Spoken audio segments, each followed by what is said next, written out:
හයි කලින් වීඩියෝ එකේ කිව්වා වගේ ෆස්ට් 2 days පතාවලින් තමයි ප්ලෑන් කරලා තිබුණේ. මේ පේන ඔයාලට අපි පතාවලට ගිහපු ගමන. වෑන් එකක තමයි ගියේ. එයාපෝට් එකේ ඉඳන් නවතින තැනට පැය 2ක විතර ගමනක් තිබුණා. තිබ්බ මහන්සියටත් එක ටිකක් නිදාගෙන තමයි ගියේ.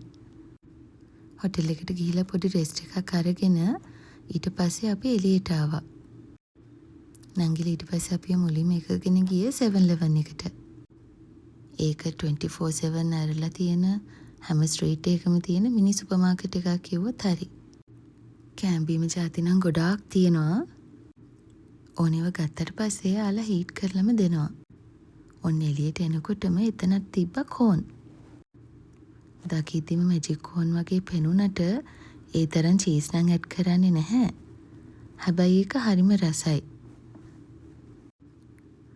කෝන් එක එතනින් දැම්ම ටිකක් try කරලා වටපිටත් චුට්ටක් බලලා අපි ආයිත් ගියා නවතින තැනට. ආසාවට try කරන්න ගත්ත කැම ටිකකුත් තිබ්බනේ. ඒ ටිකත් ඉවර කරන්න ඕන වුණා.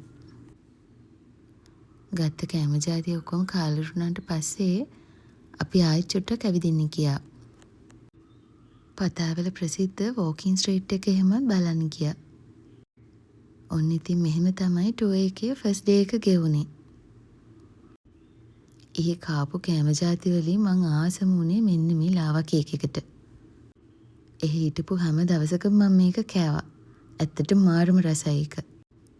එහෙනම් සෙකන්ඩ් ඩේ එකේ මොකද උනේ කියලා ඊළඟ වීඩියෝ එකෙන් ගේන්නම්. thank you ඔයාලා හැමෝටම.